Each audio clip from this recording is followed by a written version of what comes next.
The next one on the list, commercial sterilization. And this is what we think of as canning. It's not true hardcore sterilization. It's not perfect sterilization, but it is a severe high heat treatment that destroys virtually all microorganisms that might spoil food or cause a food safety hazard.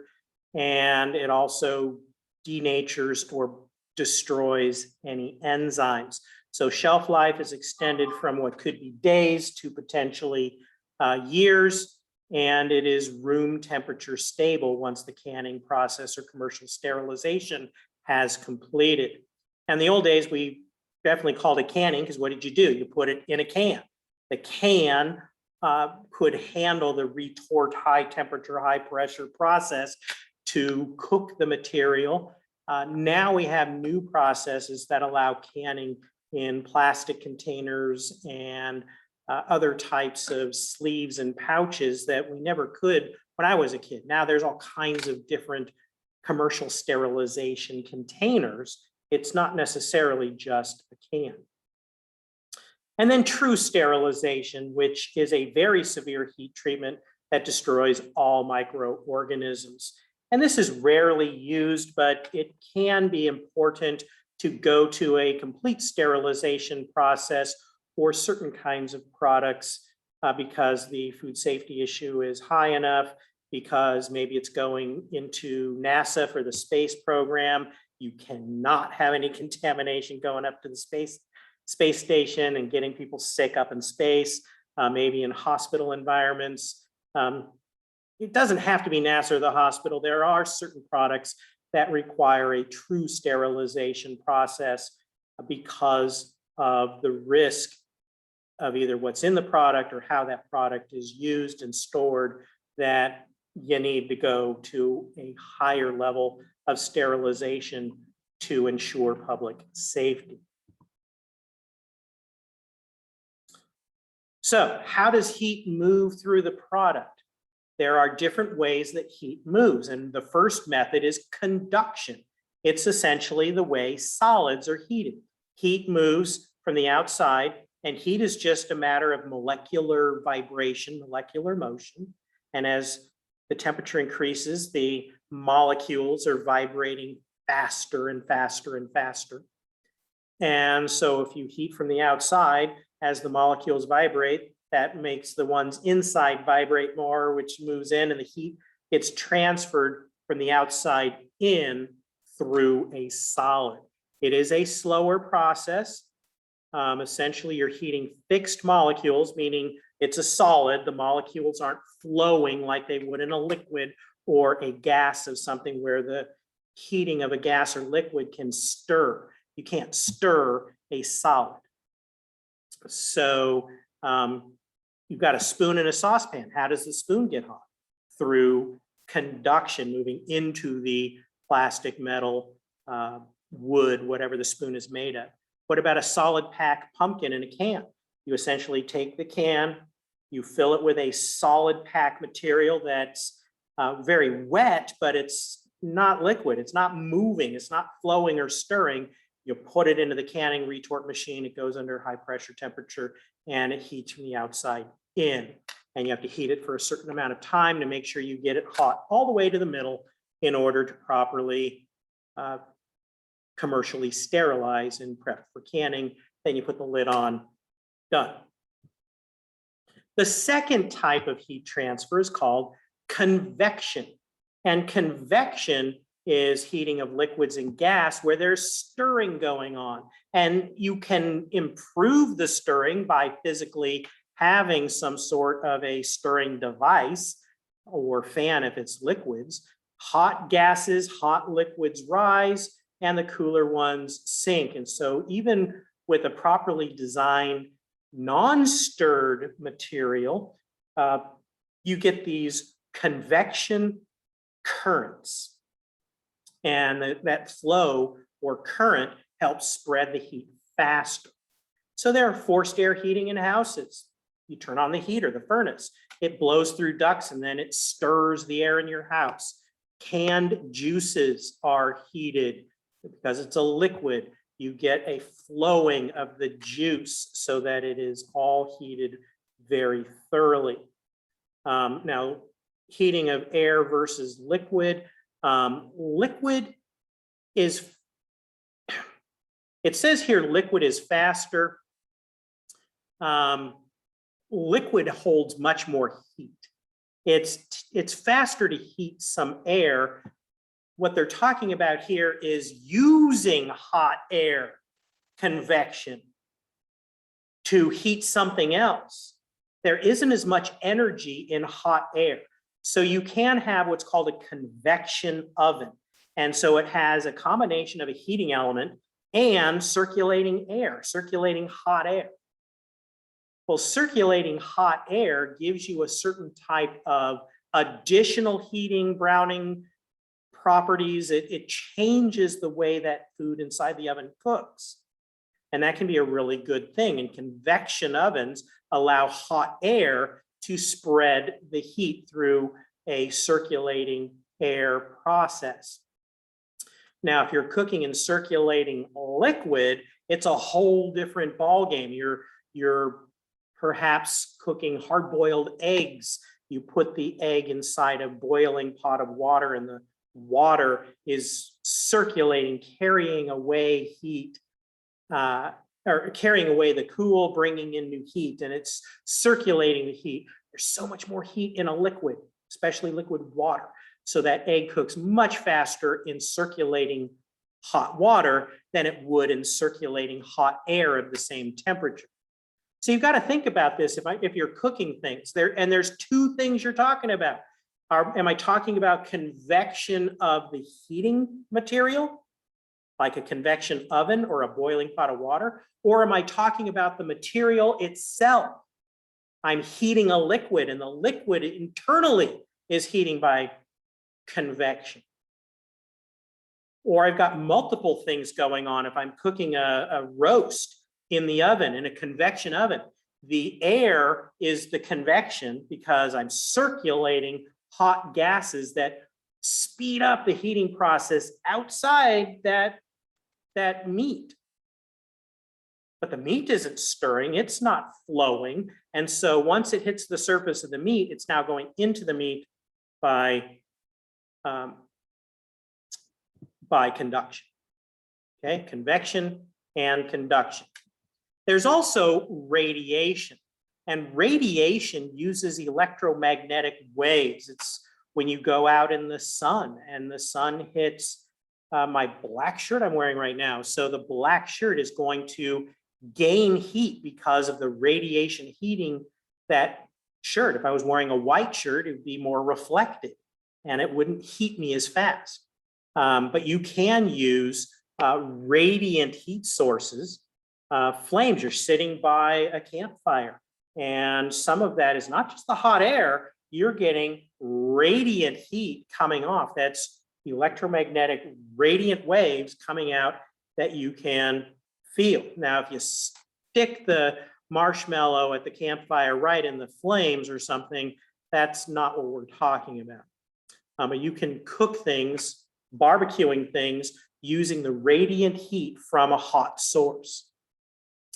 So when we're barbecuing, campfire cooking, things like that, much of the heat is radiated. There are also infrared heater elements where you can use certain kinds of cooking devices that use infrared that is used to send great amounts of radiation energy, which is a wavelength of light that you can't see with your eyes, and it heats the food. Now, there are no heat radiations that cause heat to wave up, and the most well-known of those is microwaves. And microwave ovens, the microwaves themselves aren't hot, but when they hit water molecules or certain other molecules that react similarly, the water molecules start to vibrate because of the interaction of the microwave frequency with the way the water molecule absorbs that, and it transfers heat through primarily the water in the food. Again, that goes from the outside to the inside though. Once you heat something with a microwave on the outside, then you have conduction that sends the heat further into the product. Microwaves don't go in very deeply. It is conduction that continues it. If it's a solid, or if I'm heating a cup of tea in the microwave and I'm warming it back up, I've got a combination of radiation, the microwaves, heating the liquid, and then causing the liquid to circulate. And I've got some convection going on as well. There's also irradiation. We'll talk about that more in a minute, but that uses gamma rays, X-rays, electron beams, ultraviolet waves. These are, again, different forms of electromagnetic energy, with the exception of E-beams, which are a little different. But the X-rays, gamma rays, and UV light will damage cells. So it kills bacteria, or at least damages them to where they can't reproduce and make us sick, or decompose the food so it stays shelf stable longer. Lots of myth about radiation. It should be categorized as some other type of cooking. It is not an unsafe process. It doesn't add anything to the food. It doesn't make food radioactive. There are no more byproducts that can be considered dangerous in irradiated food than there are in non-irradiated foods or foods cooked in a conventional manner. So get that out of your mind. Irradiation of foods is about quality and safety. It's quality and safety, food safety, not about consumer safety. Irradiated foods are safe, period. So what are factors that influence the choice of heating treatment? Well, you've got to think about it. What am I heating? Why am I heating it? What am I trying to accomplish? Well, you have to look at the type of food that you're cooking. What is the pH of that food? The different pH levels, low acid, medium acid, acid, and high acid. These are the general categories in food processing, the ranges. So the acid foods, again, that cutoff, 4.5, 4.6 is the cutoff point when you get into the acid and high acid foods versus the low or non-acid foods. So you primarily need to kill things like botulinum. Botulism, the same stuff you use for Botox treatments or migraine headache treatments using the botulinum toxin. Very, very dangerous material, very lethal if it's not done properly. But the botulinum organism, the bacteria, can't live in acid and high acid foods. It just can't live. And so you're safe canning in that acid to high acid range. If you're not in that acid high acid range, you need to make sure that you are doing something to ensure that you cannot get C. botulinum somehow contaminating the product. So there's margin of safety process. Essentially, that means that if you know you're going to be able to kill the organism at 5.0 pH or lower, then the rules are 4.6 or 4.5. You have your margin of safety. If I know I need to heat it to 155 degrees for 4 minutes, then I'm going to do 160 degrees for 5 minutes. You know, the margin of safety, so that you're not just right on the edge, and that's where accidents happen. So you set up a range, you figure out where's the safety point, and you give your margin of safety or your fudge factor. Use of more heat-resistant organisms to the base study. So you're trying to study, how do I kill things? You find things that are harder to kill. You pick strains of similar organisms. You don't do your experiments, at least most of the experiments aren't done directly on botulinum, as too dangerous to be working with. But you do it on something that has the same growth characteristics, heat resistance characteristics for the basic studies. This process of canning and food safety is regulated by the government.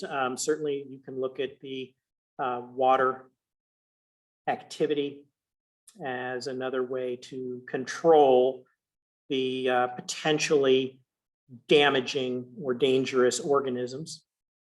And also the composition is involved with the government. What's in your foods? How do you put things together? How are they categorized?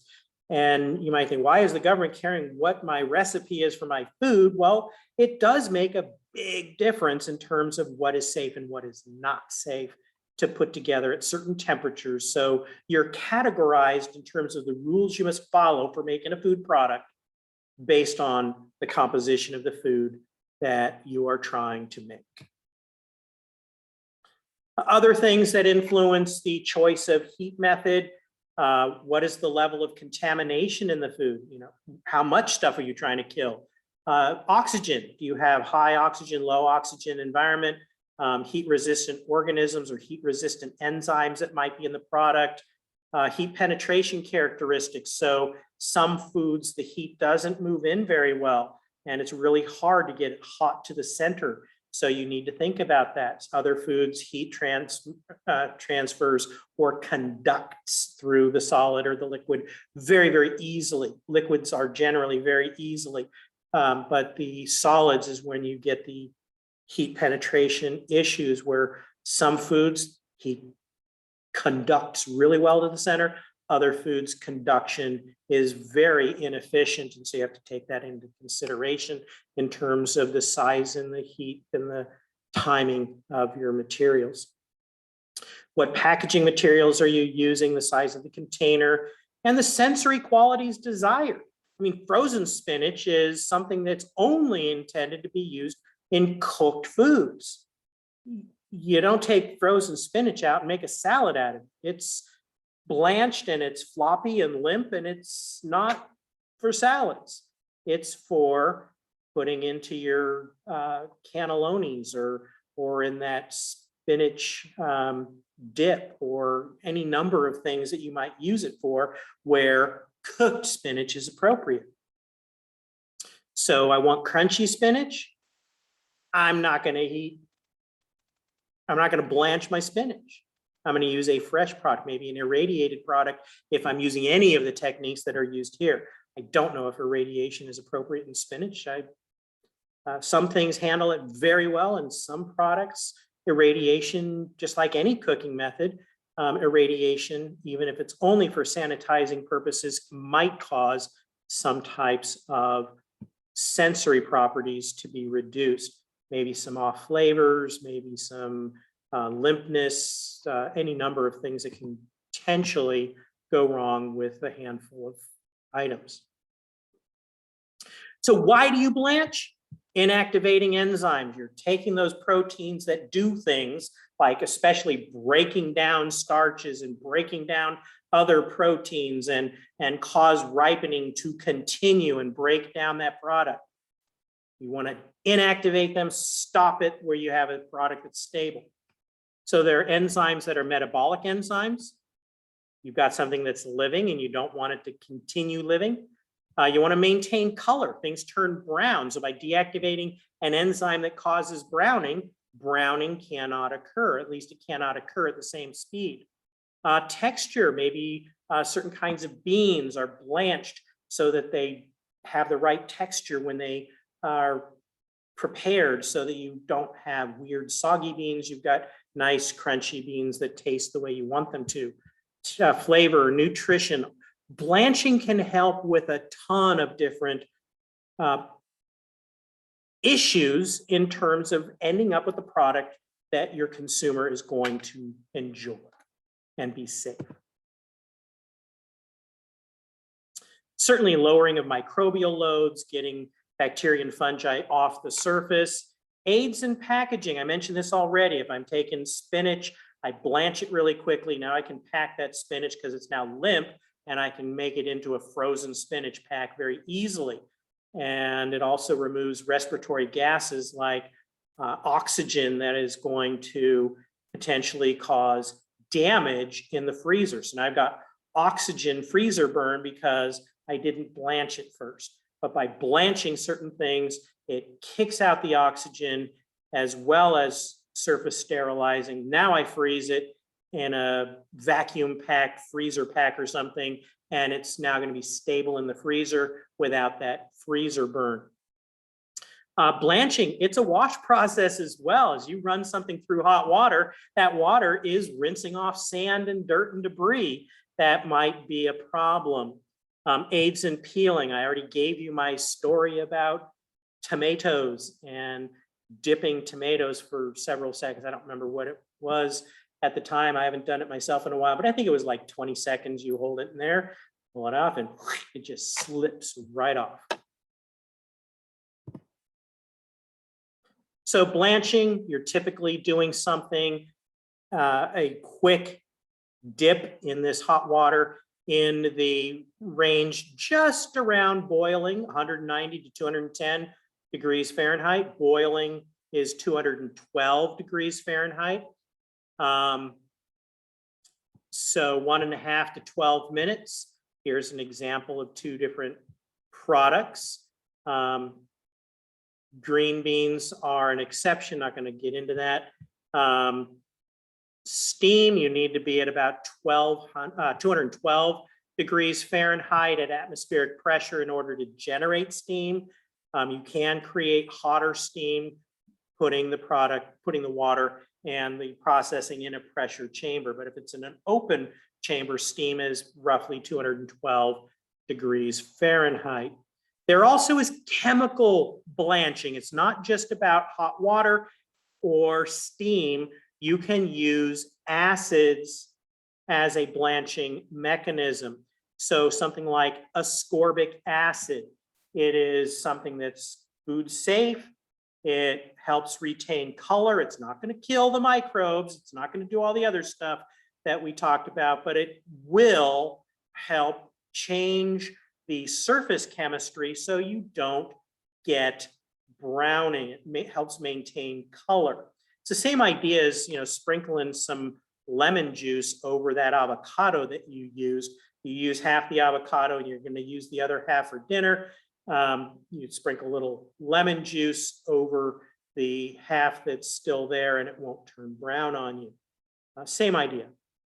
Bisulfite salts also are used as a color preservative or color stabilizer and a shelf preservative. Now, green beans, they're a specialty type of a situation because they're a little more challenging to handle. When you do any kind of a high heat treatment, they get mushy. And so there is a special process. You have to activate something called PME or pectin methylesterase. And the negative charges on the pectin attracts these calcium ions and cross-links the calcium ions, creating this little molecular matrix, this little shell, if you will, at the molecular level, and it makes them resistant to heat-induced softening. So if you activate the PME prior to a quick heat treatment blanching, they'll stay crunchy. So we're not going to have a discussion, obviously, but you can certainly read up on the criteria of PME related to green beans and how to handle that. And there's lots of discussion online about green bean processing. So let's take another quick break.